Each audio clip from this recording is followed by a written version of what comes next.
Okay. Testing, testing. 1, 2, 3. Yellow there, everybody. Let's see if my voice is coming through all right. Testing, testing.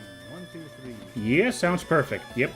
Just quickly popped in with my stream audio and it sounds fine. Do let me know if it needs any adjusting, but otherwise we are good to go. Hello there, everybody. Welcome back once again to Stories from Seoul, the Gundog, which I am returning to streaming today. It's your pal Minsk here. I'm doing a little bit earlier today compared to some occasions on the past, by maybe hour, 2 hours. The reason is, as of recording today, right now, in case you're watching the VOD later on, today is Games Done Quick going on concurrently. Summer Games Done Quick 2025. And I'm not gonna lie, I'd really like to watch it. So I'm doing it a little bit early so that I can get a nice 2-hour stream done, hopefully before the Crash Twinsanity run starts, which I would really like to see. So, yeah. But I'd also, I'd really kick myself if I didn't take this chance to do a little bit of streaming. I haven't been able to do this in quite a bit. It's been 3 weeks, I think. I missed a couple of weeks in between. So, would really like to pop in to do this. So, whether you are joining us here now live to watch the stream, or you are watching this VOD later on, the video on demand, the stream archive, then thanks for popping in. I hope you've been enjoying it, because I sure know I've been missing this game for the couple of weeks now that I've been unable to play this. Kidoki. But I would be remiss if, before we jump into the actual game here, I would be remiss if I didn't give my quick final review of the current Mobile Suit Gundam anime, Gundam GQX, or as I keep wanting to call it, GQX. Because I've been talking about it the whole time that it's been coming out. Last time when I talked about it, I think episode 9 had come out by the time I was watching it, and now the series has wrapped up, so now I'm able to give my final thoughts. They're not hugely changed from what I was rambling before, so I'm not going to go super long on this. I definitely do think that I would have enjoyed a longer series, and it especially was felt in the final episode, which seemed to want to cram so many things into it that it clearly could have used a little bit more elaboration and seeing the characters play off each other a little bit longer. I'm not unchanged on that. It was very beautiful, and the characters certainly were wacky, and some of the plot twists by the end were interesting, but I think it could have benefited from being at least 20 episodes long, the way that Witch from Mercury was. I've seen a lot of points online about how the kind of over 40 episode, year-long series that old Gundam shows used to be, those just are not viable in today's anime climate. You cannot really do those kind of giant shows anymore. The only exceptions are the mega giant shonen shows that will run for hundreds and hundreds of episodes, and Gundam can't pull that off. So yeah, I guess we need to kind of orientate ourselves, any Gundam fans out there, for more shorter form series.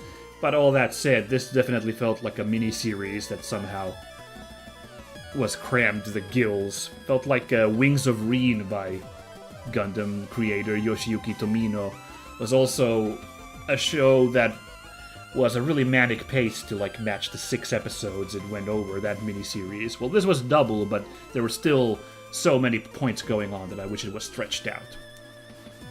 However, I will give props to it. I don't know what to feel about what's popular nowadays is the bizarre kind of metatextual or alternate reality story stuff. Now, we knew this was going to be an alternate reality because, of course, the gimmick was the whole, what if Zeon won the war story. So, yeah, of course it was an alternate reality. But I mean the kind of where, the whole universes, the cross-universe multiversal stuff which it ended up, slight spoilers here, it ended up being that. I think it's not as good as the Spider-Verse movies have been, but I think the Spider-Man Spider-Verse movies have had something to say about our relationship with media and metatextual ideas using its multiverse stuff. It hasn't been just a chase of just like a chase of pop culture references and making people go, hey, look, we brought back this thing, look at that. I think Into the Spider-Verse and Across the Spider-Verse have been better about that it's actually been talking about our relationship with Spider-Man franchise and long-running franchises in general. Gundam G-Quox, I don't think was as good about it as Across the Spider-Verse, but I do think it was cooking a little bit. Like, it really... This was an alternate universe where the bad guys won, and the way I want to read it was that it did really want to, like, have a story about, like, in a kind of gritty, like, real robot series like Gundam. Well, not gritty, but, like, kind of like dramatic series with lots of, like, moral shadiness. Like, no matter the universe, it's gonna be kind of a dark sitch, and like it's not gonna be like an automatic happy ending for everybody. But the characters there are still worth like exploring and like being, having a story told about them. So I feel like that's what G-Quox was kind of going for. I have a hard time explaining because I haven't exactly molded my thoughts fully, and also I don't want to go too much into spoilers. But like I think G-Quox was doing something on that direction, and I think it was commendable. So it wasn't the worst thing in the world to have like the multiverse stuff come there in the final episodes. Although again, could have used a few more episodes to think about these ideas a little bit more.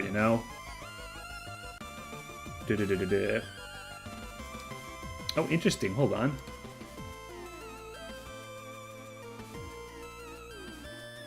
Excuse me, I'm looking at the stream settings here. So apparently my bitrate is...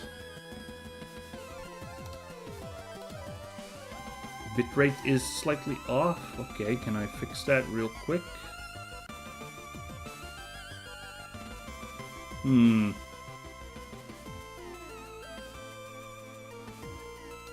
Well, this is an embarrassing sitch, but I don't actually know where to fix the bitrate.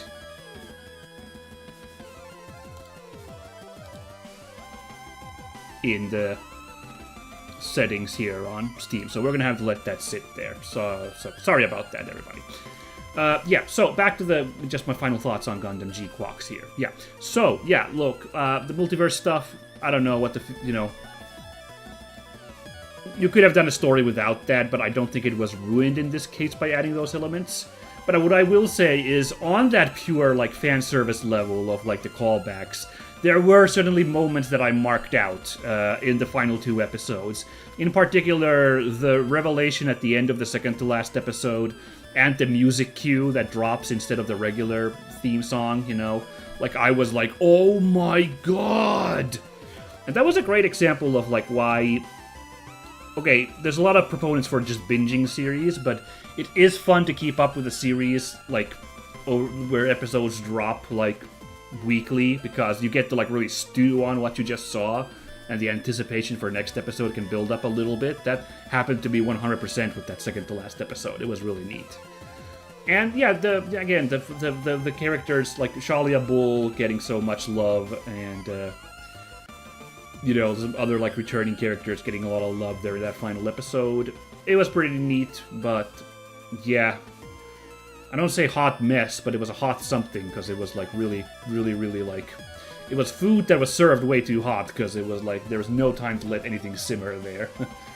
Also, but I do also have to say, like, one of the problems I said that I didn't feel like the relationship between our characters was allowed to really blossom in the early series, and I still feel that way to a lot of extents, but I do have to give props to the series. One of the things I complained about, or critiqued, was that the ending animation credit sequence has Machu and Nyan partying in that room. And I was like, well, I don't feel like we ever really got to this point in their relationship to then have the whole halfway point of the series sitch where their relationship is kind of jeopardized, you know? Like, I feel like we never reached that moment that we saw in the end credits to, like, then dramatize it with the events of the halfway point. Well, it looks like they played one on me because people have pointed out that it appears that the ending sequence is actually set, like, after the events of the series, because, like, they have, like, a bunch of, like, items and, like, clothes and stuff that they had on them during the final scene. So actually, the whole thing was just building up to that thing in the end credits this whole time. I don't think it was still built up very well, or, well, it was built up as haphazardly as all the other, like, fast-paced story beats in that series. So I still think that could have also been improved, but gotta give it props, that's pretty clever to, like, have it actually be like, haha, this was actually post-series, this sequence this whole time. Well done, well done. Yeah, but that's all. So we're gonna have maybe a little bit of a shorter stream today, you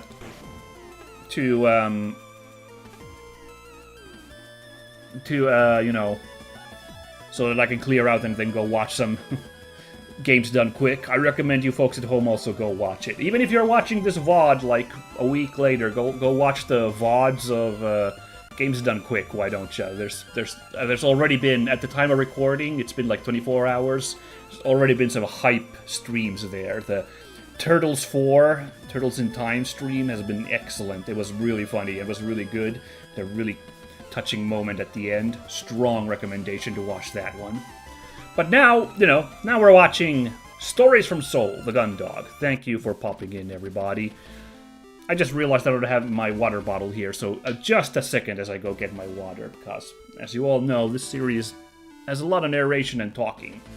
Hey, look at that animation, the animation on the loading bay on the robots there. Has it always been there? I don't know.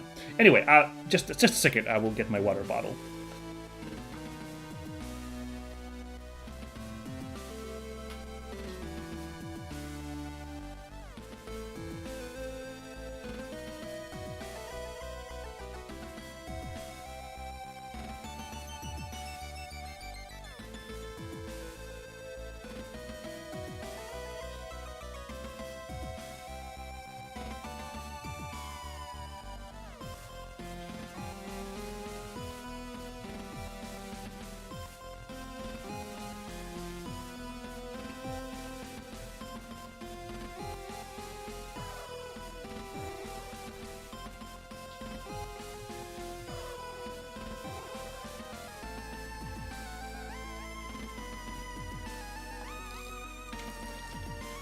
Alright, I got my water bottle, so now I can hydrate myself, so now we are good to go with this, today's story from Seoul.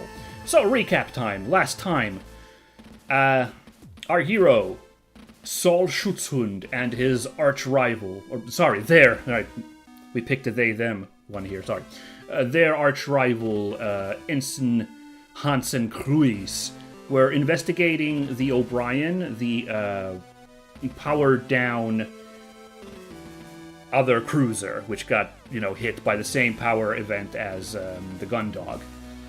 And we were conducting an investigation there. It looked like there was really nobody there, like everybody had in fact been killed. We found a couple of bodies, didn't we? Yeah. Thankfully, a lot of them had died very quickly by, I guess, a freak electrocution instead of asphyxiating, but still unpleasant. Now, while investigating, there was a weird noise in the hangar of the O'Brien, so, with nothing else to do, no other good leads, we went to investigate, and we found this crazy giant robot that started cutting the place apart with a big old beam cannon. So, that was an escalation, and probably also the reason for why things went bad at the O'Brien, possibly. So, we retreated, both Saul and Hansen managed to jump onto the Juno, our mech, and escaped. We had a harrowing flight back for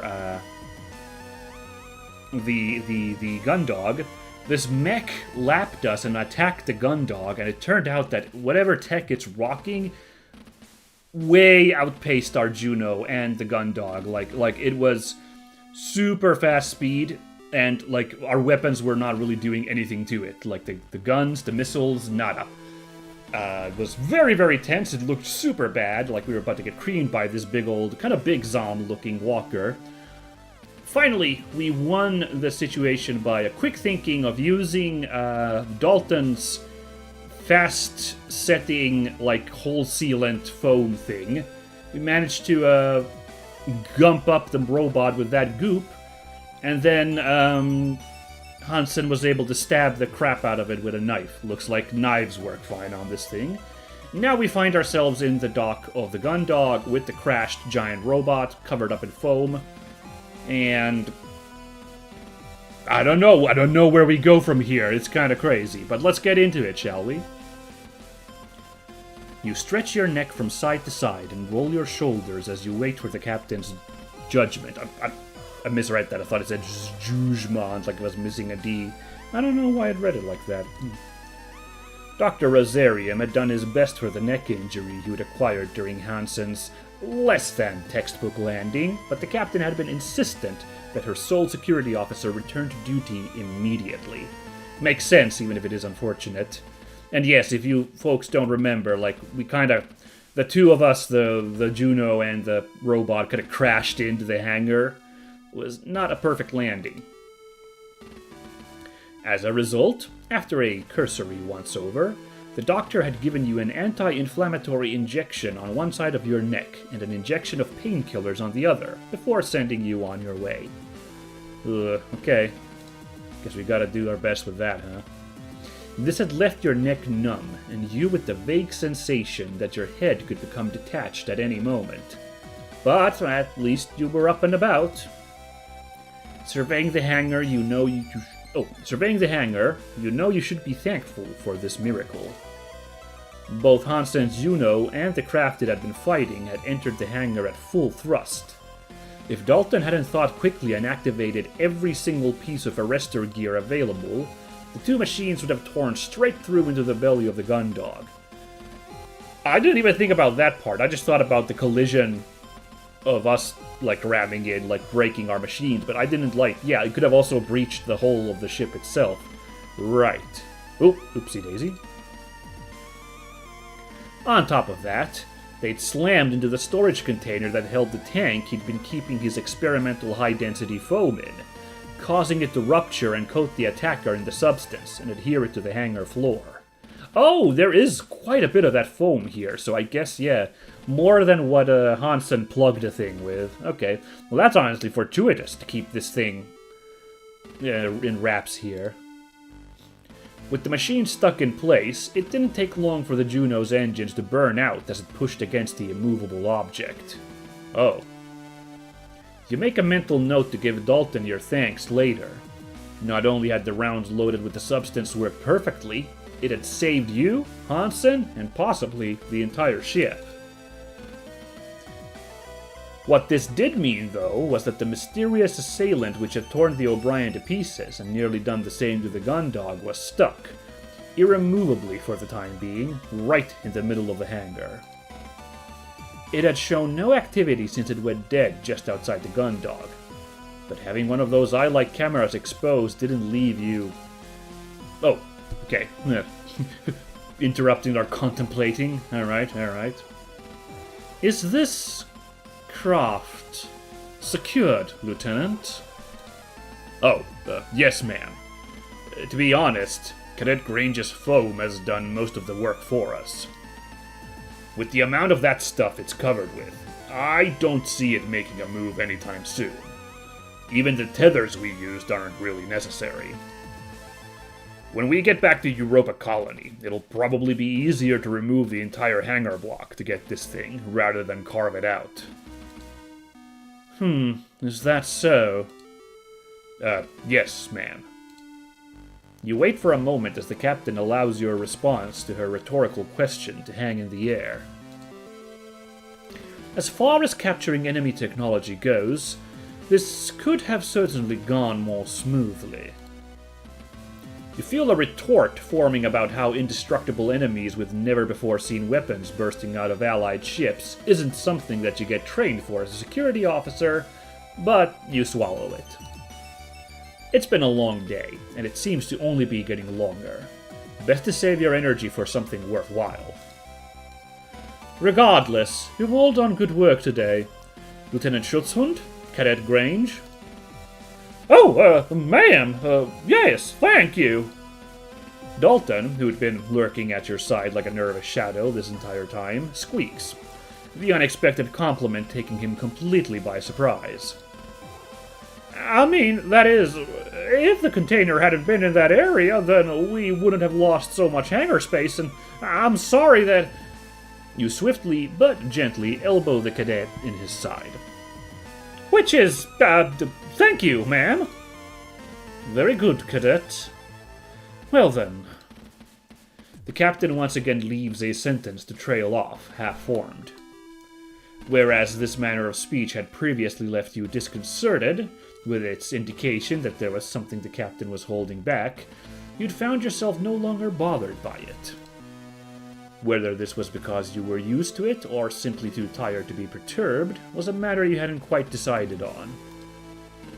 Dalton, on the other hand, was still clearly terrified by the concept of being in such close proximity to the captain, to the point where his nervousness was palpable.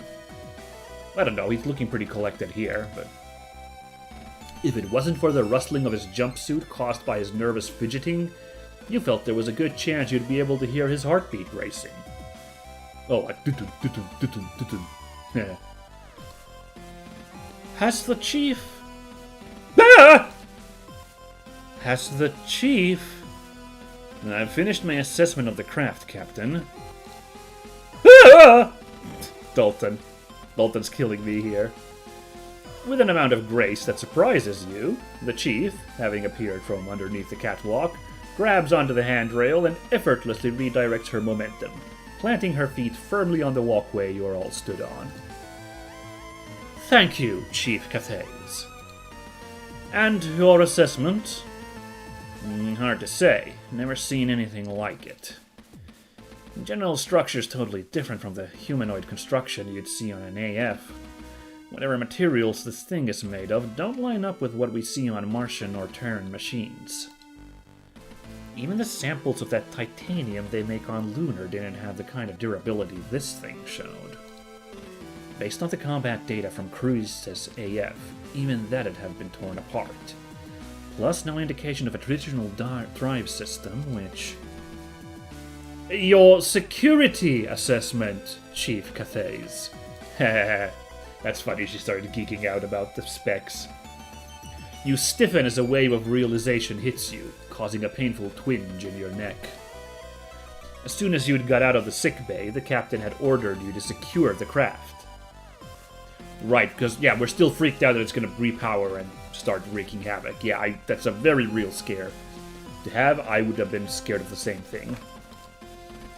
In your current state, still running on leftover adrenaline and recently dosed up on medication, you'd follow that order to the letter, completely forgetting about assessing any potential risks. Right, yes, Captain. There's no signs to indicate that this craft is active anymore.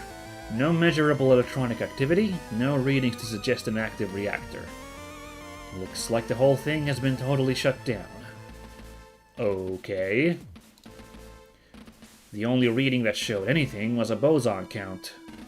It's surrounded by a massive amount of residual distortion. Yeah, see, if this is really high-tech, I'd still be worried that it's running on something extra high-tech and we can't detect it, so... a little scared with still having this thing in our bay. No idea why, though. You need a whole engine to put out the amount I'm registering around it. As far as I can tell, Captain, whatever this thing might be, it's not doing anything anytime soon. I see. And the pilot? If there's anyone in there, they aren't getting out. I've checked over all the visible portions of its structure, and there's no trace of a cockpit hatch or entry panel. With how strong Cadet Grange's compound is, there's no way they'd be able to break through. You must have gone pretty heavy on the cyanoacrylates, huh, cadet? Heh, I guess that's a compliment. The chief asks with a wink. Yes, ma'am. Sorry, ma'am, It's a good thing, cadet. If you hadn't, this thing might have been able to tear its way out and continue its rampage around the ship's insides. Best way I can put it, Captain. I hope they've got enough oxygen and emergency rations in there to last them until we get back to Europa, because we aren't getting them out. And you, Lieutenant? You'd hope that the chief's explanation would suffice, but the captain had turned her attention to you expectantly. I don't know. Wow, okay, it's an interesting choice.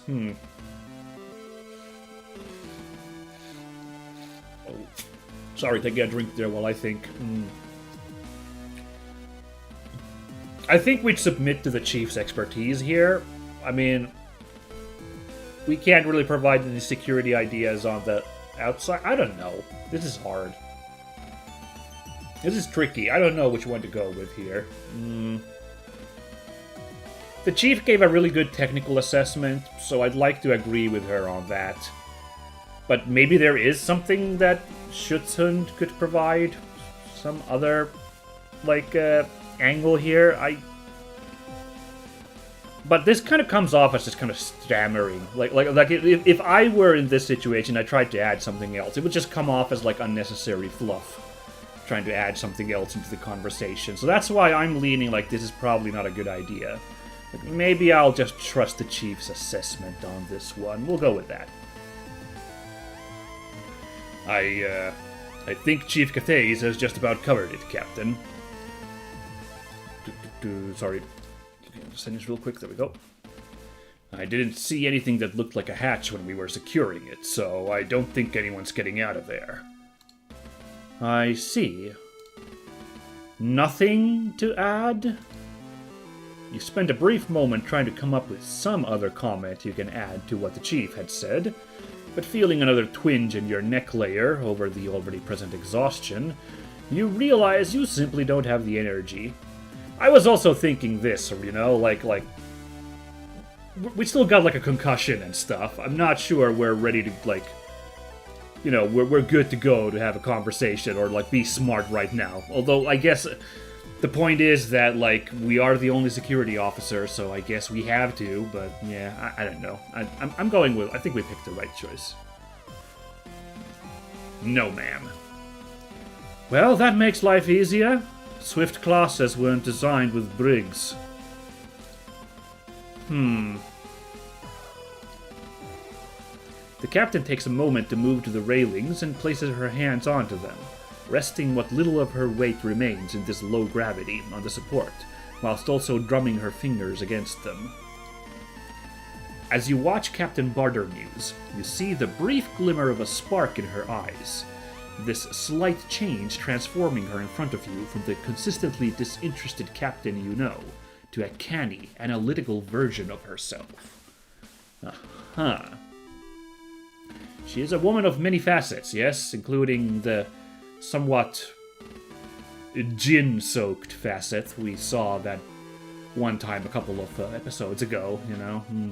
But I guess we're not in that headspace right now, huh? She turns back to face you, pivoting on the one hand she keeps on the railing. In that case, our priority is getting back to Europa Colony. In that case, our priority is getting this back to Europa Colony, where it can be investigated properly. The less time we have this on board, the less risk it poses to us. Chief Cathays, I want those engines online now. Cadet Grange, I want Ensign Kreese's Juno fully operational and combat ready. If this decides to reactivate, I want to be ready for it. I don't know what 2 Junos are gonna do. You know, when one couldn't do anything, but okay.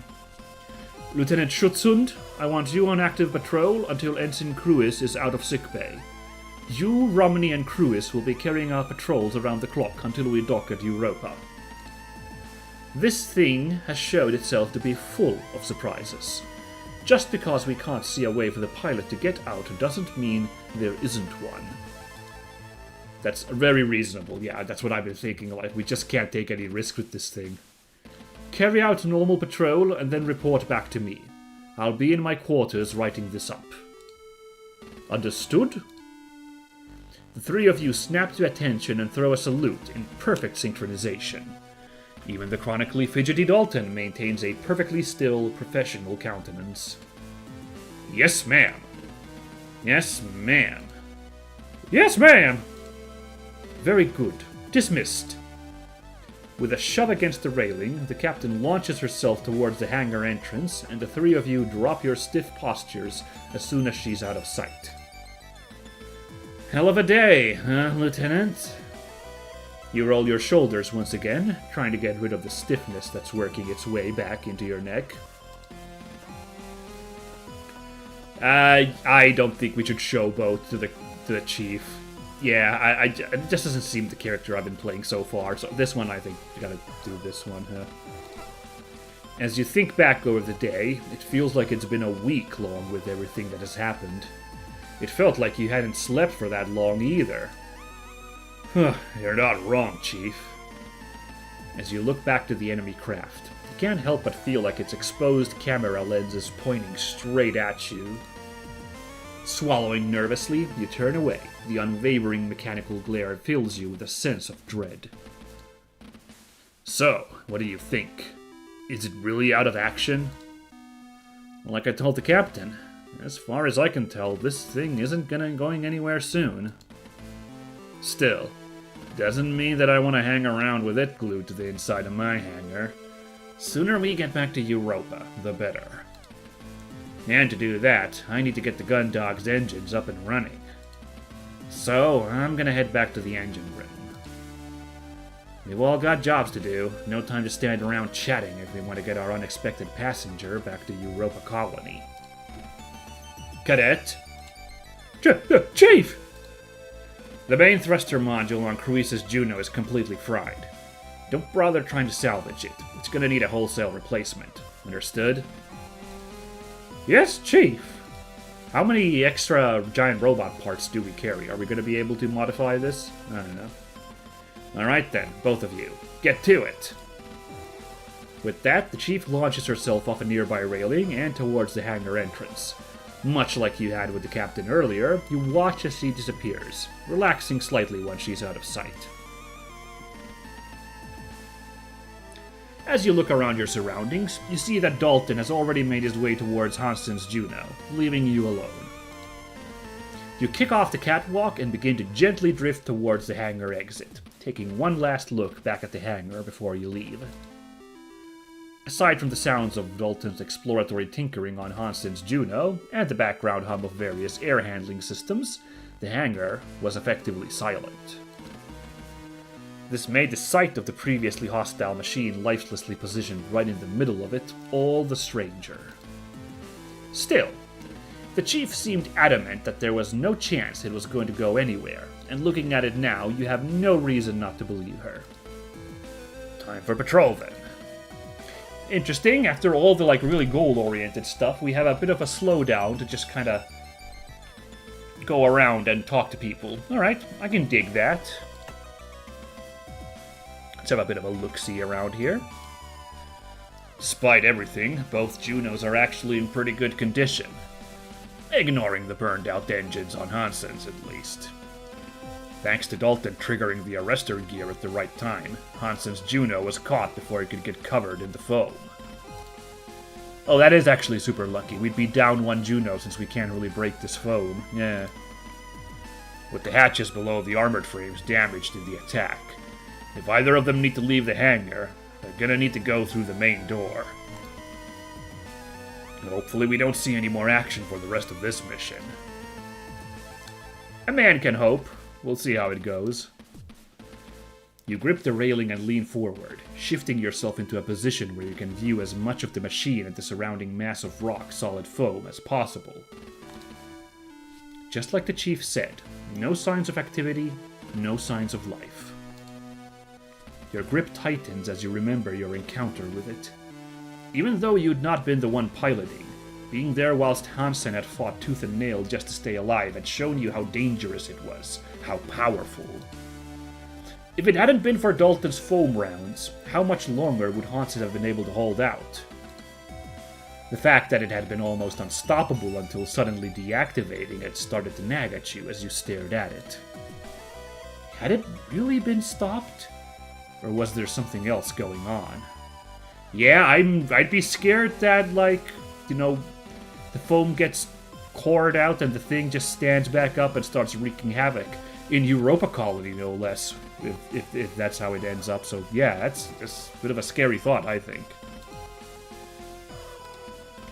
Most of it looks to still be in working order. It's gonna be tricky to use it for anything, considering how full the hangar is now, though. That stack of crates is everything that Dalton could salvage after the crash. A good portion of our supplies were destroyed, sucked out into space, or are stuck inside that huge mess. Shouldn't be a problem since we're heading straight back to Europa. But if we're out here much longer, it could become an issue. No one's actually had time to check on what we've lost.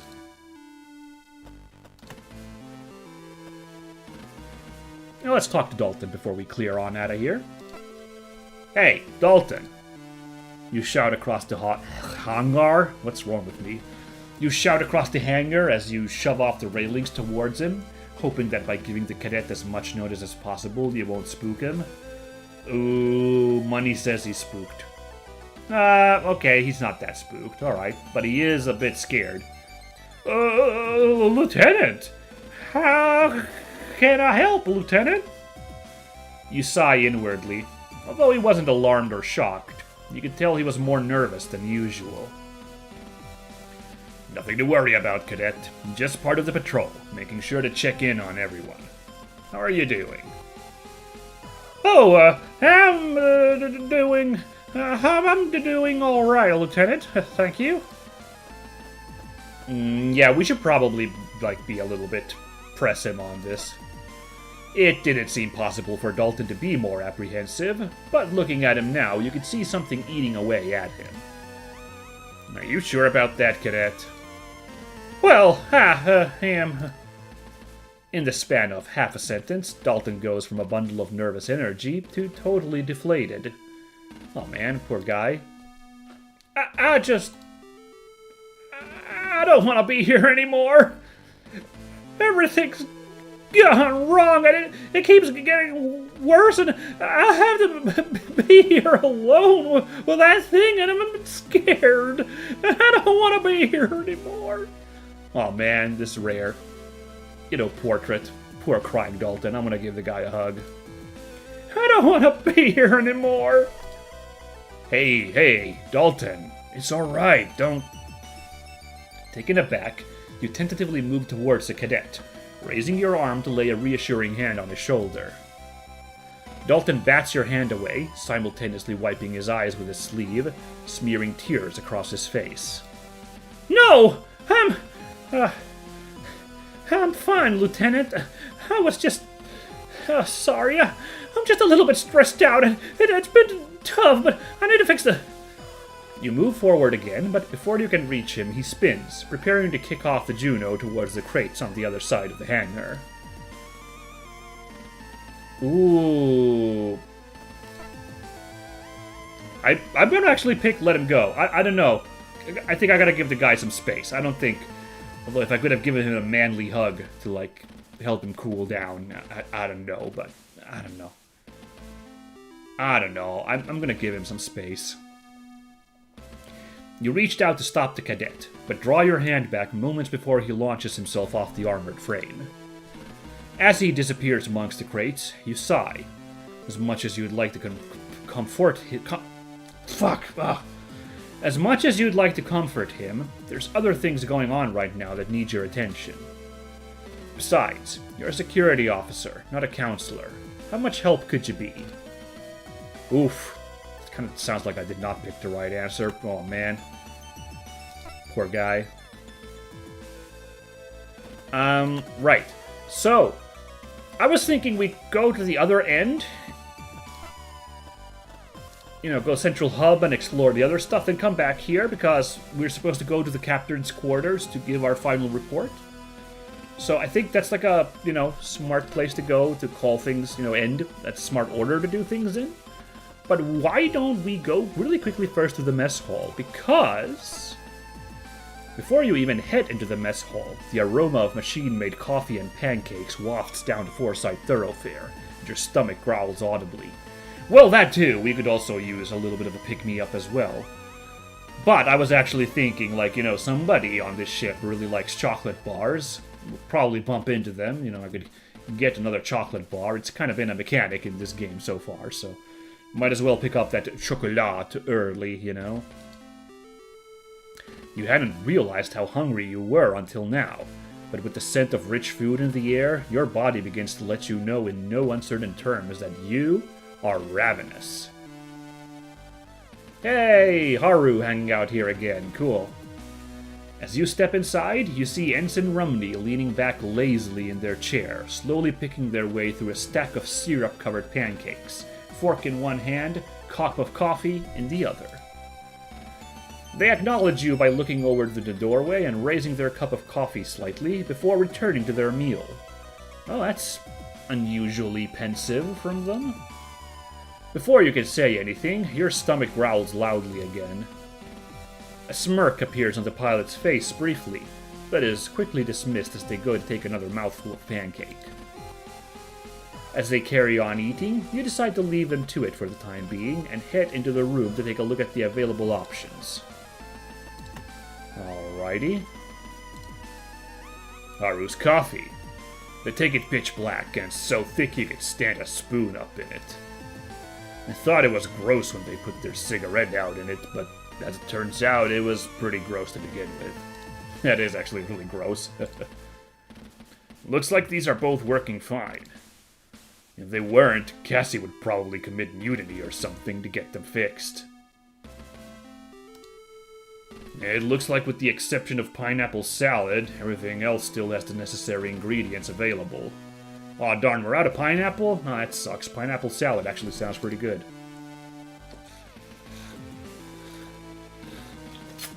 Taking a drink here, don't mind me.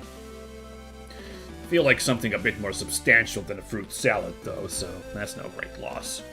I could have gone for a fruit salad. I'm gonna steal this coffee.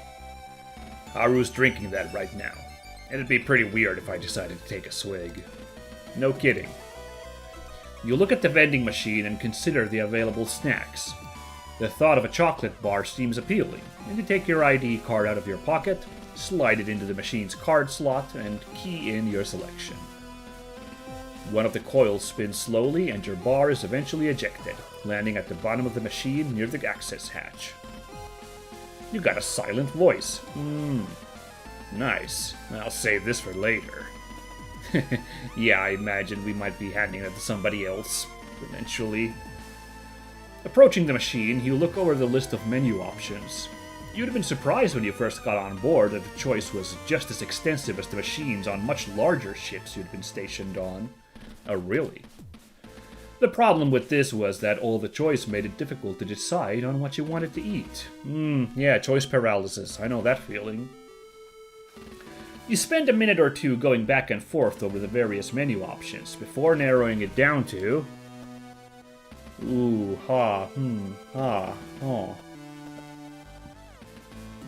Those pancakes sounded pretty good that Haru was eating, so I'm gonna pick the pancakes. You know what?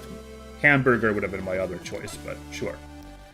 You select the option that will give you an identical stack of pancakes to the one Haru's eating, and the machine begins to make a series of loud mechanical noises. After a few moments, the hatch opens, and a plate with a steaming stack of pancakes, covered in syrup, slides out. I've heard that Japan actually has vending machines which will provide, heated food, like straight-up meals. Obviously there's multitudes and multitudes of, vending machines for snacks and drinks and stuff in Japan, but I've heard that, places like airports and some other, locales will have, big, huge vending machines which will give you an actual, proper meal, as proper a meal as you can get from a machine, but like something approximating a meal, and it'll like heat it up for you, and you can like then chow down on it. Like I've heard of people like real budget travelers in Japan, which you gotta be really, really stingy. Japan is an expensive country. Like apparently, like those kinds of folks will like survive on those kinds of like vending machine heated meals, because like that's like the real backpacker's budget option. So I've never tried it, but I'd definitely be willing to try it like once in my life.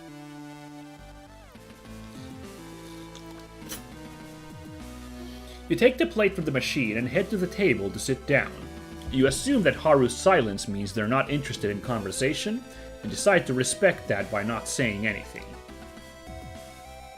As you begin cutting into the first pancake, you notice Haru look across to you after taking a slow, leisurely sip of coffee. Hey, Lieutenant. You've just taken your first mouthful as the ensign points their fork at you. Solid choice. You nod, and they do the same before returning to their own half-eaten stack. Due to your hunger, you consume the pancakes voraciously, with it only taking you a few minutes to consume the entire stack. You notice that, although you managed to wolf down the whole plateful, Haru had barely made any progress on their remaining half a stack. Feeling a little bit self-aware of your gluttony, you stand up quickly and return the plate to the meal vendor. As the plate is taken back into the machines, you exhale deeply. A feeling of contentedness and satisfaction spreads through you, taking the edge off your exhaustion. Good stuff. Well, I guess, as part of our security patrol, we do have to have a chat here with Haru, so I'm gonna do this. I wonder if you could pick a second lunch. I've just eaten, so I don't really need anything else right now. Okay, responsible. I could sometimes go for 2 meals if I'm feeling greedy, but alright, very good. Yeah, let's see what Haru's got shaking. Although Haru was keeping to themselves right now, you felt that with things the way they were on board the ship, it'd be good to check in with everyone. You pull up a seat next to the pilot, who gives you a flicker of recognition before continuing to slowly pick at their pancakes. I wonder if they're feeling conscious about the fact that they couldn't help at all, really, in the fight against the Big Zom. I wonder, like, is that what's, like, eating them up here, We'll have to find out. See if we can find out. Ensign Rumney, how are you doing? Probably better than you after that landing, Schutzhund. Didn't think I'd be seeing you out of the sickbay so soon. Yeah, well, I was lucky that... So, is Hansen out too? Oh, are they thinking about Hansen? Huh. Oh, no, he's still being seen by the doctor. When I left, he was taking him into the surgery wing. Something about artificial ossification. Ossification? Like bone forming? What? That's weird.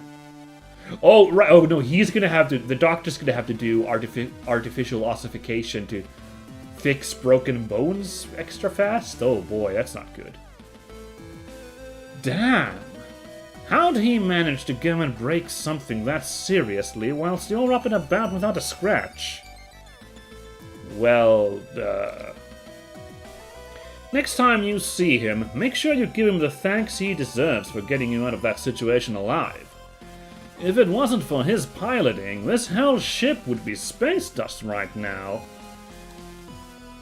It's interesting, like, they're really pushing it on us to, like, now be nice to, to Cruis. No, usually we get Cassie's perspective, and she wants us to, like, she's on our side, but now we got somebody who's got the Hansen's back. Kinda interesting. You roll your eyes and cross your arms. They're not wrong, but the thought of actively thanking Hansen for something... Yeah, I'll let him know. Haru returns their attention to their pancakes, continuing the meal, only interrupting it with the occasional sip of coffee. You sit there for a little bit longer, but as the silence drags on, you decide you've probably got as much conversation out of Haru as you're going to. So, you push your chair back and stand up. As you go to walk away, you hear the sound of Haru's chair as it scoots along the floor, causing you to turn back. I'm serious, Lieutenant. Make sure you tell him.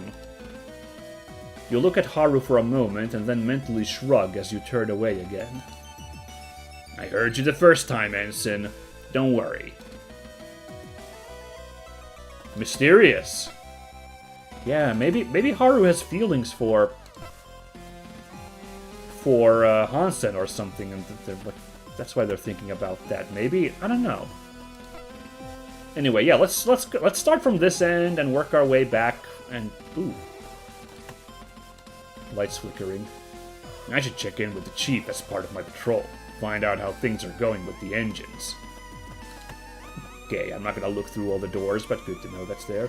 I was more curious about this flickering light. I'm a little bit worried by that, if I'm being totally serious, but yeah. Yeah. Let's first go into the armory, I guess, and have a quick look around here. At a glance, everything looks okay. Everything in here seems okay. Everything looks alright here. Is that about it? Alright. The risks of an enemy pilot emerging from that machine are near to zero. So definitely not worth me spending my time wandering around in one of these. This kind of security, like riot suit, I guess. I've got a full cylinder of electroshock rounds right now, which is more than enough. I don't need anything else. Well, we got all the... Yeah, we got the gun. Yeah. Haven't had to use it yet, thankfully, but as the plot thickens, maybe.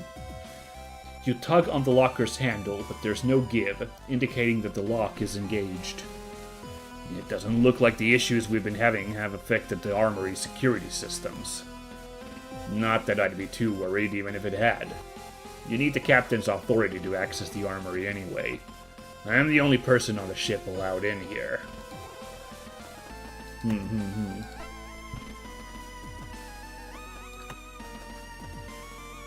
Alright, let's go into engineering. Man, by the way, this tense music playing all the time, just like, it does not let up. Letting you know that, like, things are not really comfy here in the ship right now with the sitch we're living in. You pass through the stillness of the aft thoroughfare and head into the thrumming depths of the engineering department. As you make your way through, you look around for any sign of the chief, starting with the catwalks and workstations above you, then the machinery that fills the level you're on, and finally finishing your search by scanning the levels below you. Hey, Chief! Chief! Are you in here? Chief! Taking a deep breath, you cup your hands around your mouth and shout. Okay, hold on, can I do this? Chief! You wait for a moment, but with no response forthcoming, you decide that you can be sure the chief isn't in engineering. Was that supposed to be kind of a Metal Gear reference? I can't tell, because it really felt like yelling for Snake there.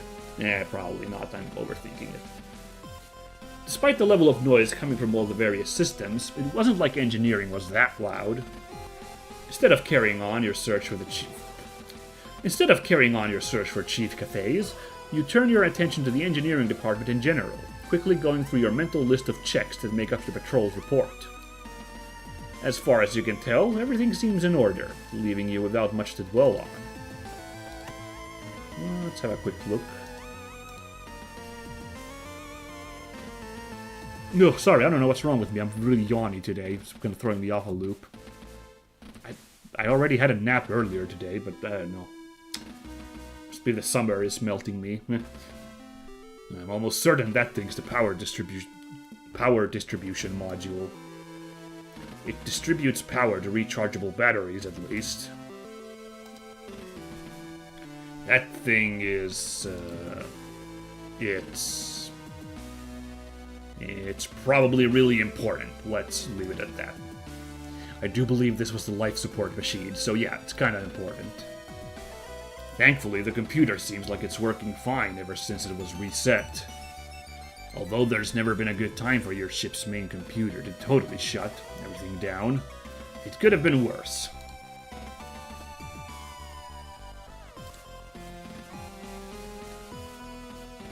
The Chief's not in here, she's probably in there. I wonder if the engines are back up and running yet. Let's go in there, have a look. The doors to the engine room slide open in front of you, and you're met with the disheartening sight of the huge engine remaining totally stationary, devoid of its normal rotation. Oh yeah, this was animated and spinning earlier. The sense of stillness that permeates the vast area you're stood in is disconcerting. The only thing breaking the all-engulfing silence is a constant grumble coming from the lone figure of the Chief leaning over a control panel in the distance. Chief, everything all right? You call out as you approach her. No, damn it, Lieutenant, it's not. You're a little taken aback by both the Chief's curt response, but also that you didn't need to pester her in order to drag her attention away from what she's been doing. No? No! If I didn't know better, I'd call it sabotage. But no one else on this ship has to know how to do that kind of thing, so right now I look like an idiot who can't get the NPEs back online.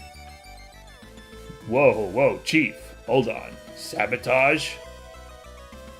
It's not sabotage, Lieutenant. Like I said, no one on this ship would know how to do this kind of thing. But I've ruled out hardware issues, and I've never seen the software do a full reset on the startup process before. So unless it's something I'm missing like an idiot, then... Chief, what's going on? Ugh. I'd gone through the entire startup process and was just about to fire up the NPEs when that machine crashed into the hangar and I had to go and secure it. The status of everything should have held at that point until I got back, and it would have been straightforward to just enter a few commands and restart the engines. But... The Chief lashes out with her boot, striking the bottom of the casing of the control panel she'd been working on. The whole process has been reset, and all my calibrations and checks have been wiped. I've had to start from the very beginning. Without the NPEs online, I can't even get the ship moving, let alone get the HFDD started. And until I can get the HFDD up and running, I'm stuck here instead of being at the hangar figuring out what's going on with that machine. It's killing me! And every second I waste screwing around with the engines is another second we're adrift without the bodies and... Blech. Sorry, I'm really out of it today all of a sudden. Wow. I'm starting to go cross-eyed. I read that completely wrong. Wow, why am I so zonked out all of a sudden? I'm sorry, everybody. Let's try that one again. And every second I waste screwing around with the engines is another second we're adrift down in the boonies with God knows what in our hangar. Ugh! The Chief strikes the base of the control panel again before leaning over it and beginning to key in commands. Even the preset functions I've installed have been wiped out. It's basically at shipyard status. This is ridiculous. First I'm gonna have to... Is there anything I can do to help? No. Oh. Nothing personal, Lieutenant, but no. There's absolutely nothing you can do to help me in this case. Well... But thanks for offering. No problem, I guess. Before you are even done responding, the Chief has turned her attention back to the screen full of diagnostics and settings and has begun keying in commands, pausing to take note of some nearby readouts and then inputting more information. You make a mental note to fill the captain in on the status of the engine startup process and decide to leave the Chief to it, since there's apparently nothing else for you here. Alright, good stuff. We could still talk to her. We could. Still out of action. Based on what the Chief said, it's gonna be a while before it's back up and running, too. Oopsie daisy, no. Nothing else to look at in here? Okay. Alright, you guys, so yeah, I don't know what's wrong with me today, but I've just been hit by a wave of exhaustion all of a sudden. It's like, and I was not feeling this before we started streaming today. I don't know what that's about. Except, well, I do know this has been actually a pretty long day for me. I've been very, very preoccupied by a lot of people, okay? So maybe that's the reason. I don't know. I'm not calling it yet here, but I think what we're going to do is I'm not going to have a bio break today. I'm going to go for like maybe 20 minutes, half an hour still, and we're going to call it then. We're going to have a real short one today. I'm sorry, but them's the break. Sometimes it goes like that. I'm going to have a drink here real quick. And hope that it's not something in the water that's conking me out. Ugh. But, yeah, we'll play a little bit longer so we can get a feel of what's going on here in the ship. I am intrigued, but yeah, I'm apparently real fuzzbrain today, so yeah. Oh well. The perils of live streaming, huh? Hey, Chief. About the machine in the hangar. What about it? What do you reckon it is? Where do you think it came from? Mars? Earth? That's a damn good question, Schutzhund. I've got absolutely no idea. I've never seen armor, weapons, or a propulsion system like that. I've read speculative proposals about that kind of tech, but we're decades away from even the fundamentals of it. We might be in peacetime, but all the big governments are doing everything they can to develop their weapon systems, ensure they're not caught out again. But if anyone had anything like this, even in the testing stages a few years ago, the war would have been over a lot quicker, one way or the other. Even if this was Martian or Terran, it doesn't make any sense to test it in the JCF's backyard. If it's ours, then why would they send us in without letting us know? So there's nothing, no indication where it came from or what it's for? I can tell you what it is, Lieutenant, that's for sure. That machine is nothing but a weapon. Beyond that... I might be able to figure out some answers to these questions. If I wasn't stuck here restarting these engines from scratch. Which you're distracting me from, Lieutenant. So get out of here! Yes, Chief. Yeah, I kind of figured it would end like that. Eventually. We're probably not able to go into Central Computer, so that's fine. I mean, Oh! Whoa, okay. Hang on a friggin' minute. What's this about?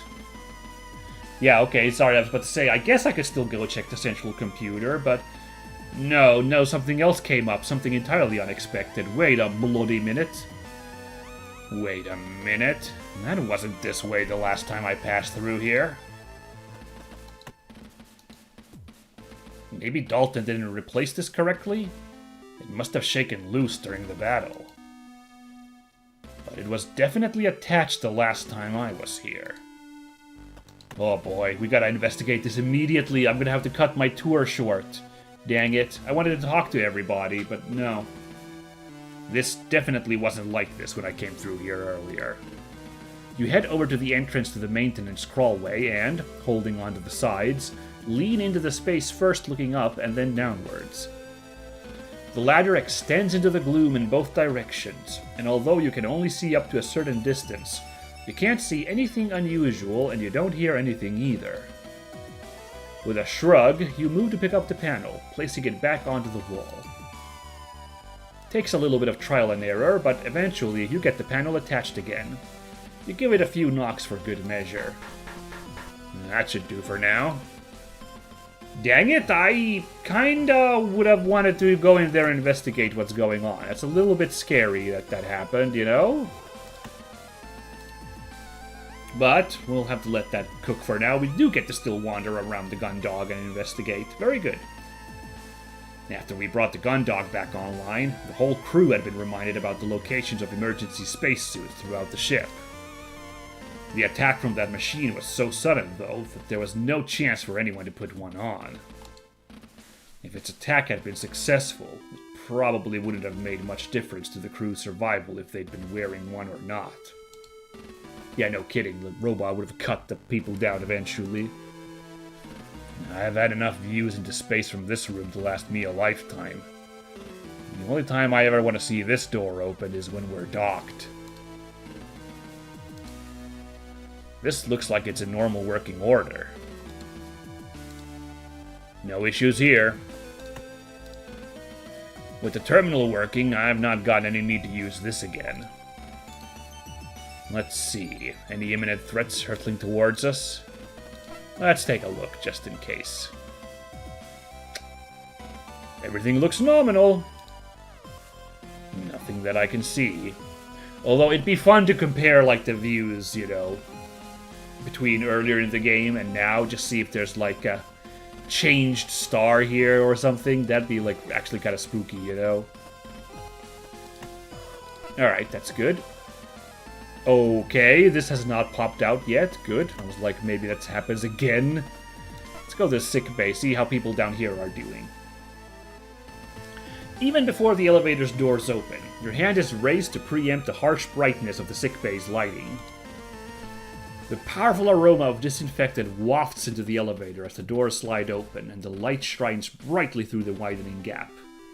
Accustomed to both of these features of the sick bay, you're no longer bothered by them. As always, everything appears in order, although you quickly notice that the doctor isn't at his desk. Looking over to the left of the room, you see a light illuminated above the doorway leading to the surgery wing, with its large gallery window having taken on a frosted effect, obscuring the view of the inside beyond some vague shapes. Oh, okay. I didn't realize it's that bad of a view. The doctor had been able to patch you up pretty quickly, leaving Hansen to wait for the necessary procedure that now seemed to be underway. Oh, wonder if that was a triage situation. It kind of was, because Captain Bartermew said that we had to have the officer back up and running, security officer, so yeah, okay. Looking back to the beds, you see Cassie tossing and turning uncomfortably. She'd been fast asleep when you and Hansen were brought in, to the point where you'd wondered if she'd been sedated. But now she was fidgeting and groaning, appearing in genuine discomfort. Cassie? Cassie! Is everything alright? You lay your hand on her shoulder and take her hand in yours. I didn't actually realize she's still down here, but I guess, yeah, maybe she did have a bad, you know, concussion, couldn't whatever.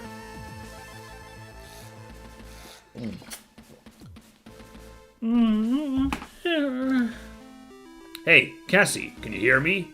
What's wrong? So that's a really funny face. That's really funny that we got this sprite here. I love it. Oh, it's you, Saul. How was the mission? Did everything... As she lets out a scream, Cassie yanks her hand away from yours, bringing it up to her head and using it alongside her free hand as if trying to hold her head together. Completely overtaken by pain, Cassie thrashes around on the bed. It's all you can do to stop her from throwing herself off it. Wow, that's kind of scary, actually. Is it because of the presence of the robot? Ooh, boy. Hey, Cassie, it's alright. It's gonna be okay. You look around in a panic, unsure of what to do. Your first instinct is to get Dr. Rosarian, but as he's in the middle of a surgical procedure, you don't think he'd be able to drop everything just to come to Cassie. Cassie, did the doctor leave you anything? Any instructions? Any tablets? Cassie, come on, anything! Pills! On the counter! Without a moment's hesitation, you dash over to the countertop where you can see a half-spent blister of tablets atop a box of more of the same.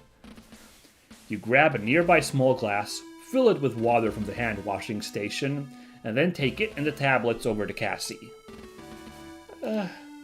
Hey, Cassie! Cassie! Wake up and take these, come on! You slide your arm under Cassie's back and gently bring her to an upright position, keeping your arm in place to prop her up. Oh. Hey, honey. I was... This is funny again. It's not a funny situation, but I really love this expression on her. These are the tablets you mentioned, right? Cassandra, still in a daze, blinks at the glass of water and pills you hold up to her, slowly reaching out to take the glass and then some tablets. Oh, yeah. The doctor said they'd help out the headaches. Dreamily, she places 2 in her mouth and you help her with the glass of water. She drains it, and after you take it off her, you lower her back onto the bed. Thanks, sweetie. You remain standing over Cassandra for a few minutes, but it looks like she's falling into the same heavy slumber that she was in when you were brought down here earlier. You squeeze her hand before turning to leave, but before you can step away, you feel a gentle grip on your wrist. Ooh, that's a bit of a scare, though. Ooh. Hey, come back in a bit. I want to hear about your... Before she can finish the sentence, Cassie slumps back onto the bed, releasing you. Sure thing, Cassie. Okay. With only 2 beds, it was Hansen on one and Cassie on the other. I had to make do with being propped up in the doctor's chair. Oh, that's kind of messed up. I didn't think about that, but yeah, okay. I'm glad that Dr. Rosarium had left Cassandra's medication out on the countertop. If he'd locked them back up, I might have been forced to break into the cabinets. Which is also what had happened back on the O'Brien. Somebody else needed pain pills urgently, I wonder? I don't know. I can't make out much of what's going on in there. Probably for the best. We can only talk to Cassie, huh? Okay. Can't call over to the doctor over there. There's currently 1 bed free, which Hansen will need once he's out, I imagine. I don't want to be caught taking a nap in it when that happens. Looking to Cassie, you take the box of pills still in one hand and the empty glass in the other, and head over to the hand-washing station where you fill the glass with water. Returning to the slumbering Cassie, you pop 2 tablets out of the blister and lay them and the glass on a small bedside shelf next to her. Oh, okay, for a second I thought that Saul was going to be popping some pills themselves, you know, to, like, help with their stress, but this might be the wrong kind of medication, so yeah. Pausing for a moment, you watch her sleep in complete peace, a sharp contrast to how she'd been before. You know you've got a patrol... Oh, that's not the voice yet, sorry. You know you've got a patrol to be getting on with, but the thought of leaving her alone like this anchors you to her bedside. Oh, you wish you could be here when she wakes up, or at least leave her something nice to wake up to. Oh, could I? Look at that, I saw that item button pop up. Reaching into your jacket pocket, you pull out the chocolate bar you'd brought from the vending machine during your earlier visit to the mess hall. You furtively look back to the frosted glass of the surgery wing and, assuming that the doctor is still occupied with whatever procedure he's carrying out on Hansen, covertly slide it under Cassie's pillow. It's not much, but it's the least you can do to keep her spirits up. Don't let Dr. Rosarium catch you with that, okay? If he knew how much junk you'd been eating from the vending machines, he'd probably get the captain to block your access. With a soft smile on your face, you gently move a few errant strands of hair from her face before squeezing her hand again and moving away. Aw, that was a really cute scene. Oh, I got an achievement, sweetheart! Give Cassandra a chocolate bar at every opportunity! Okay, well the game spoiled that then, unfortunately, a little bit, but apparently, yeah, that's the last time we'll be giving a chocolate bar. That doesn't mean I won't be getting one if there's a chance, just in case, but, oh, that's really nice. I don't imagine the doctor wants to be disturbed right now. Can we still talk to Cassie? Cassie. Hang in there, Cassie. That's all? Alright, yeah, I get it. Okay, the panel is still fine. Let's go to the bridge next, see how things are doing here. With the captain in her quarters, it should just be Vanessa up here, so this is not going to be a pleasant meeting, but you gotta. Taking another drink. I can't help myself. You step off the elevator and enter the bridge to the sound of a trill beeping coming from a control panel. Stood over the panel, typing hurriedly on the keyboard, is Vanessa. She looks over to you with a start before turning back to the keyboard and quickly entering more commands. Uh-oh, everything good in here? After a few seconds of typing, she aggressively hits the enter key, which silences the beeping and turns quickly to you, looking slightly flushed. And what do you want, Lieutenant Schitzhund?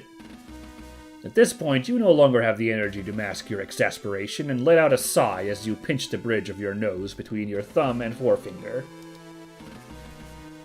I'm just carrying out a standard patrol, Lieutenant Lord, making sure everything's in order following the battle. Is everything okay up here?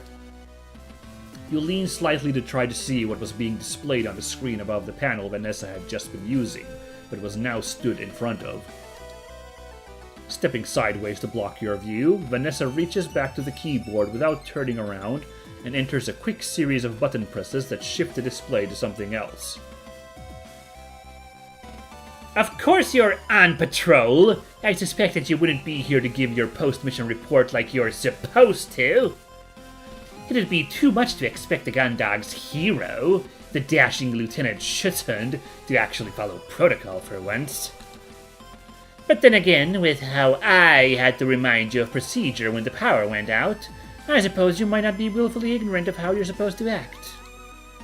It could be that you're just plain ignorant instead. You feel a familiar rising tide of anger within you, a feeling that for most of your career had been limited to encounters with Hansen, but was now becoming much more common with every conversation you had with Vanessa. You do know you're supposed to report to the mission overseer immediately after you're dismissed from sickbay for debriefing, right? Any remaining desire you had to check in on the bridge and Lieutenant Lord was swiftly leaving you. Yes, Lieutenant, thank you. I am aware of the procedure, but I am under direct orders from the captain to begin a constant patrol. Besides, I would have assumed that someone as capable as yourself would have been able to get the general picture of what had happened on the O'Brien without me needing to tell you. Or was the battle outside the ship and the giant machine currently in our hangar not obvious enough? If Vanessa had picked up on the barb in your query, she wasn't acknowledging it. Alright, points for keeping it cool, I guess. Captain's orders, huh? For all those are worth. Although you'd initially assumed Vanessa's general aggression was just a personality deficiency, her increasingly open hostility to the ship's command structure was beginning to stand out to you as something more than just unmanaged anger issues. That's a long, rambling sentence, my bad, everybody. You make a mental note to bring it up with the captain at the next opportunity. Lucky for you, Lieutenant, I'm more than capable enough to pick up your slack, and I've already gone through the communication logs, the Juno's flight data. I'm also in the process of reviewing the O'Brien's black box information. You know, I'm actually pretty impressed. I assumed you've been playing the hero because a certain someone was involved, but even I'll admit that it must have taken guts to wait for Hansen to get back to the Juno. Or was it that you knew you didn't stand a chance if you tried to pilot that Juno on your own, You roll your eyes. You'd have been surprised that Vanessa was giving you something that was coming close to a compliment, but of course it had to be second-guessed in the very next breath. Look, Lord. And another thing. I've got to hand it to your quick thinking skills when it came to commanding Ensign Cruis during that battle. Without your decision to get Cadet Grange involved, things might have turned out very differently for the Gundog. Still, it's a lot easier to just sit back and tell people what to do than to actually do it yourself, right? A lot less pressure on you. Boy, this is some pot calling the kettle black stuff right here, you know. If we recall what Vanessa's been mainly doing in all these situations. You're about to snap back at Vanessa, but your exhaustion wins out against your anger, and you swallow your words. Well, Lord, I'm glad that you put your talents to good use and managed to get the assessment done without me. I've got orders to carry out, so, if you don't mind, I'll be leaving. Oh, not at all, Lieutenant. I wouldn't want to keep you from your important work. Keep it up. I'm sure your commitment to your duty will be rewarded very soon. Unwilling to put up with Vanessa's consistent contempt for much longer, you mumble a vague goodbye and turn back towards the elevators. Well, this almost makes me want to not talk to her, you know. This might be a stitch to just walk away, but let's have a quick run through here. Vanessa was acting pretty weirdly earlier. I wonder what she was doing at that station. Yeah, I'm a little bit scared, like... Because she's, you know, we've already heard her, like, inklings about, like, going rogue and, like, taking command for herself. I suspect it's somehow related to that, so I'm a little bit scared about her skullduggery here. The blast shutters would have been down during the battle, but against that thing, I don't see them being much use. Captain Maris isn't here right now, which leaves Vanessa in charge. I bet she spends as much time as she can in this chair. Oh, that's the same text. Yep. Vanessa was acting pretty weird earlier. If she wasn't here, I'd try and check out what she was doing, but I don't think the potential argument is worth doing it with her around. Okay, I would have liked to have examined those logs, but sure. No sign of any follow-up attack yet. I'd like to think the one we fought was the only craft like it out there, but... Ooh, a second one would be so scary. I wonder who'd give me more grief for sitting in this chair. The captain? Or Vanessa? As much as I'd rather not have another conversation with Vanessa right now... Oh wow, we're actually doing it, okay. Lieutenant Lord. You haven't noticed any strange activity recently, have you? Like what, Lieutenant? Oops, no, again I hit that. It's the mouse wheel. I keep accidentally rubbing it.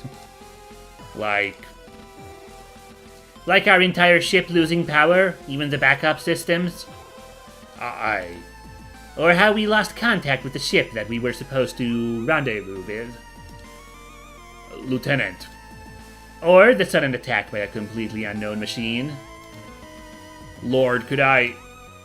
Or how about... Lord! Give me a chance to talk for 2 seconds!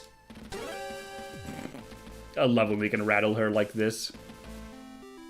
Now you listen to me, Lieutenant. Not giving Vanessa the chance to launch into another tirade, you instead just talk over her. I found the panel for the maintenance crawlway in the central hub on the floor. I'm just checking that nothing out of the ordinary has happened. Oh, is that all? You place your face in your palm, wearied by the amount of effort you have to put in just to have a simple conversation with Vanessa. At this point I'm amused again, but yeah, she really sucks though, so gotta remember that we don't want to sympathize with her though. Well, we'll see. If we get some sad backstory for why she is the way she is, then yeah, but... No, I've not seen anything unusual going on. That idiot cadet must have put it back on incorrectly. Tell him that... Alright, thank you, Lieutenant Lord. With the answer that you'd been after obtained, you quickly shut down the conversation before your patience can run out. Heh! Oh, these guys. Okay. Let's do one more thing, and then I'm going to call it for today. Before we go talk to the, captain, because I've gone, we went to the sick bay, we went to all these stuffs. Let's still talk to, I always forget his name, I'm embarrassed.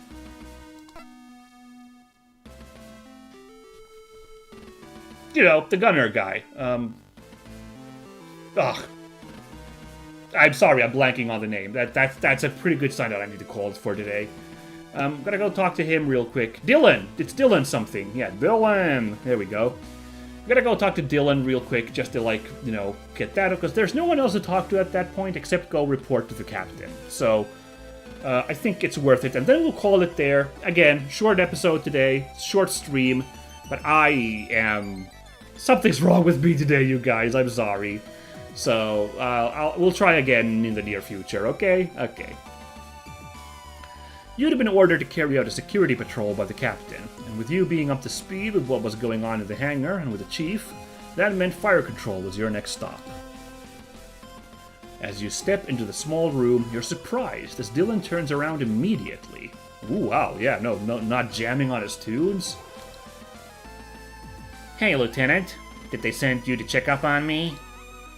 Just a standard security patrol, Dees. How's it all going? The normally placid warrant officer rolls his eyes, theatrically slumping back in his chair and gesturing to the monitors all around him with visible frustration. Oh, you know, great. I've been ordered to remain on high alert, but the issue with the long-range targeting system is even worse than before, so I can't actually do anything unless we got a target in visual range. Okay, even worse than before, huh?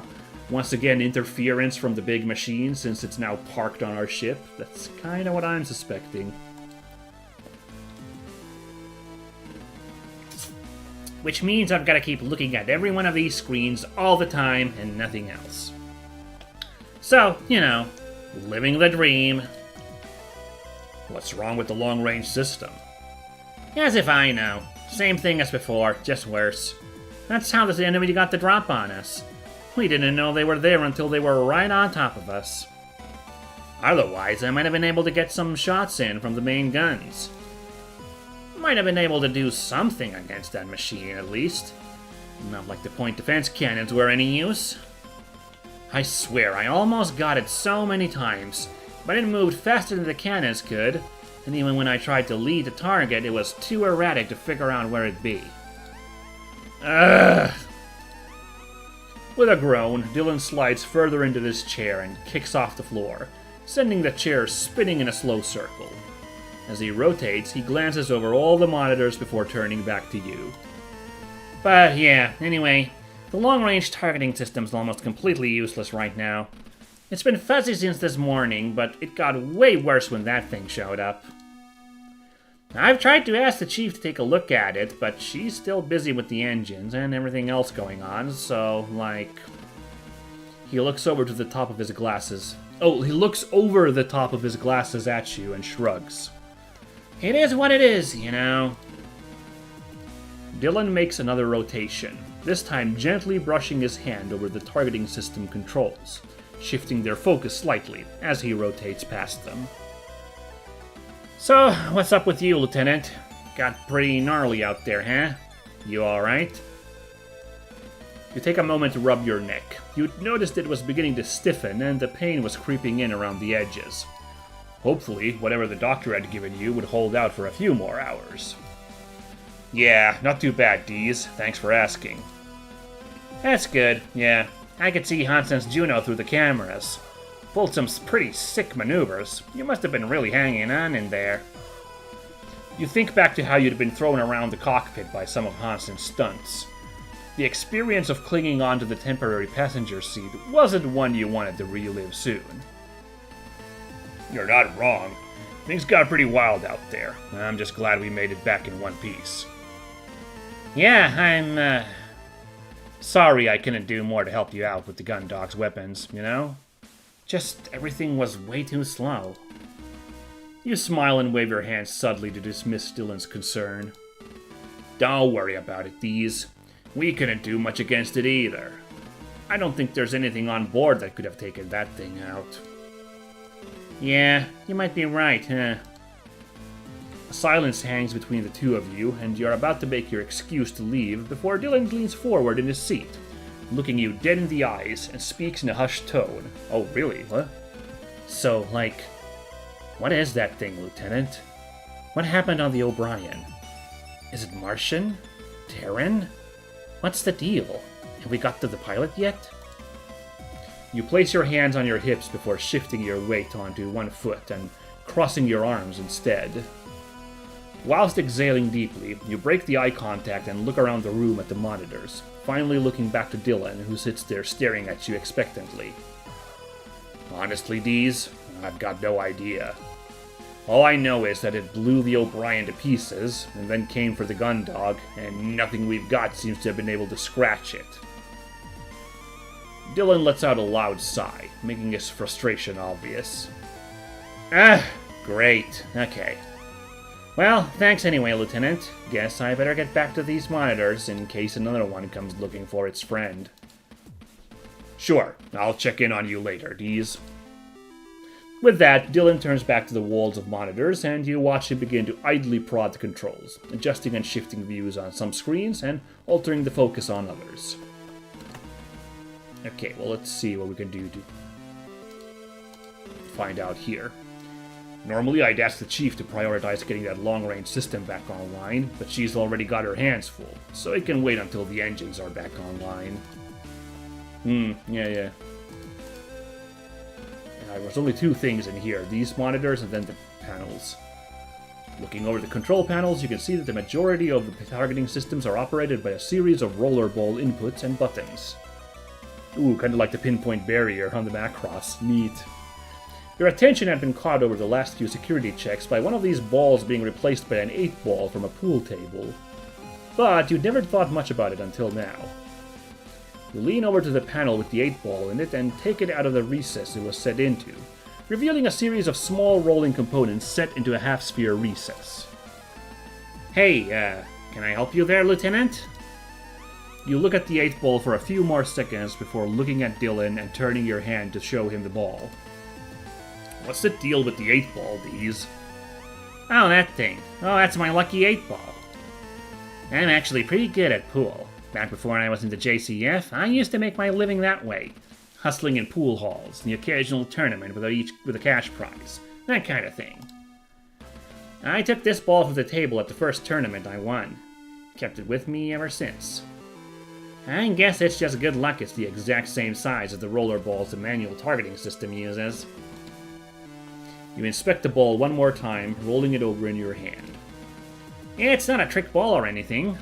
Wouldn't be any good for aiming the weapons otherwise. Just a standard 8-ball. Huh, I see. You carefully lay the ball back into the recess and step back. Oops, that's again doing that.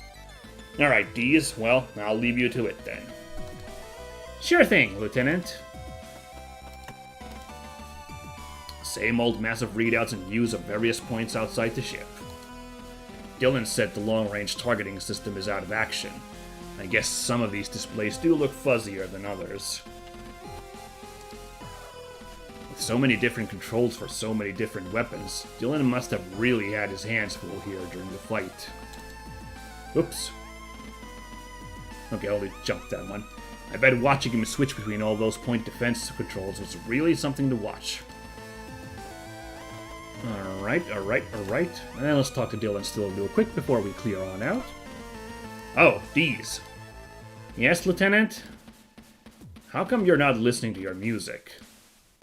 With a loud groan, Dylan leans back in his chair and stares at the ceiling for a moment before looking back to you. That's a really good question. It's what I've been wondering. Is it because he's got to focus on the screens? I thought the thing was that he was able to do that while listening to his music, but maybe I was wrong. I'm on high alert, and because the long-range system's out, that means we're on visual range targeting only, so I don't get any early warnings or detection notices. I've got to be on the lookout for the entire time, so I can't put an album on or take it easy. It's killing me. Ah, I see. But what good's it even gonna do if I see another one of those things? The Gundog's weapon's gonna keep up with the one that's made itself at home right inside the ship. I mean, do we even know it's out of condition for real? You grit your teeth. You'd like to give Dylan some reassurance, but you were having similar thoughts yourself. I just want the Chief to fix it so I can get back to my music. I feel like if I had to sit here in silence for much longer, I'm gonna go nuts. Well, if I get the chance, I'll bring it up with her, alright? Nice. Thanks, Lieutenant. No problem, Dees. Ooh. Well, I've taken a look at everywhere I need to. I guess it's time to report to the captain. Unless there's something I'm forgetting to check out. There might be something I missed. It's not like I'm on a schedule or anything, so I'll check a few more things out.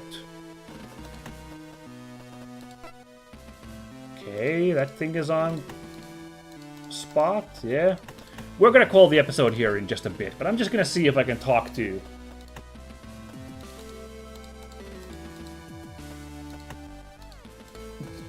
sorry, I'm gonna see if I can talk to Chief Cathays and talk about the...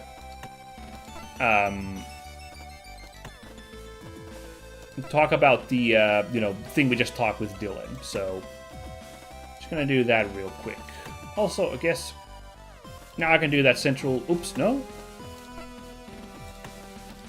Try to go into the central computer to see how that goes.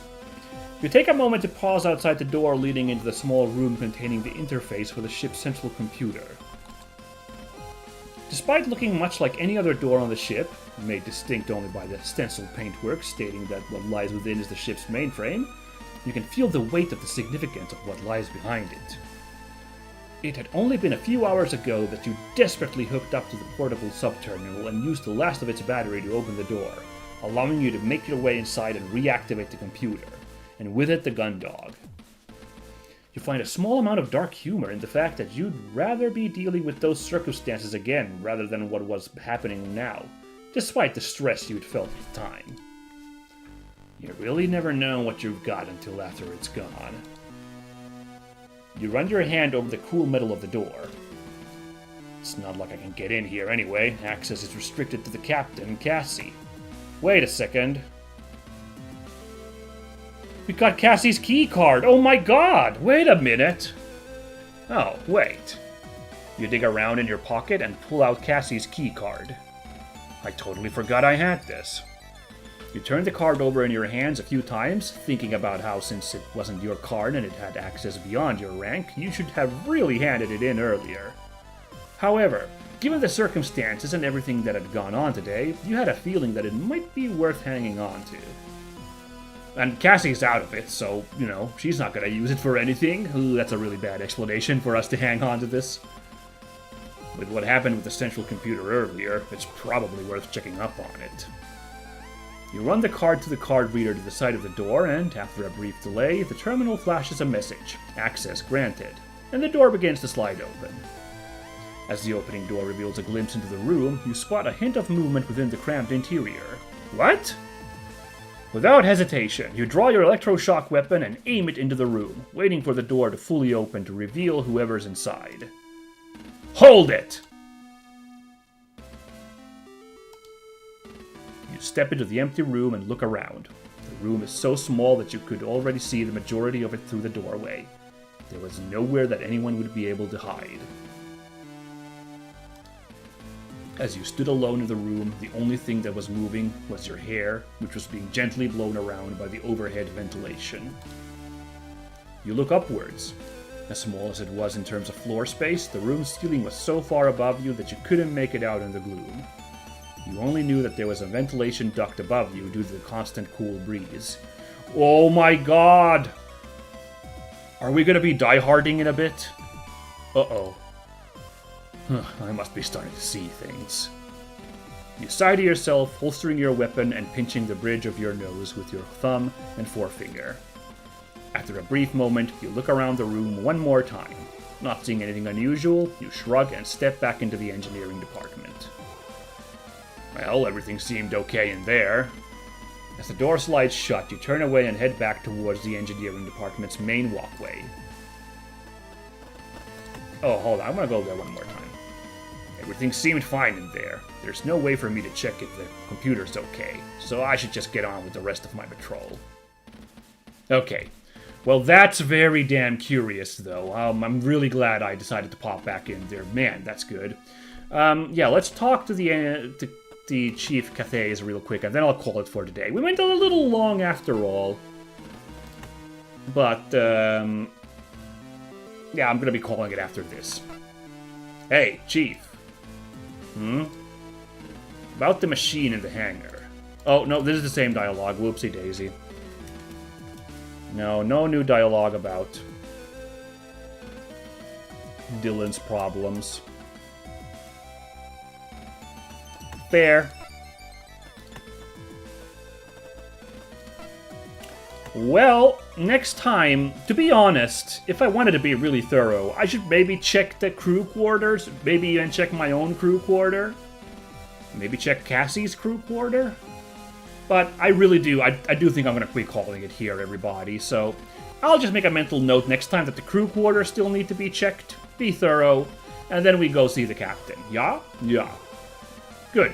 But, yeah, this is it for today. As mentioned, again, I'm feeling better now, but then there's been moments where I'm just kind of conking out again, so it's a lazy summer day, I guess. I've been chewed up by the heat and by external pressures, so I gotta call it for now. Oh well. I thought it was still pretty interesting today. I enjoyed touring the ship and talking to everybody and getting a feel what's going on here, but yeah. Next time, we'll finish our exploration and go tell the captain what's going on, and I would be willing to put some money that we're going to be doing a little bit of die-harding in a bit, you know? By which I mean crawling around in ventilation shafts. I guess you could say half-lifing, because boy did you do a lot of that in Half-Life 1. Yeah. Thanks so much for popping in and watching. If you popped in to watch it live or you are watching this VOD, in either case, it's delightful to have had you here, and I hope this is still interesting you as well, even if it was... Today was an easier episode, slower going than the crazy action from last time, and the suspense of the, shut down ship and whatnot. So, you need a breather every once in a while in a story like this. So, we'll see how things will heat up and the intrigue will get back on it next time. But for now, this has been Minsk, streaming stories from Saul the Gundog, and it's been real, and I'll catch you all next time, folks. Bye-bye!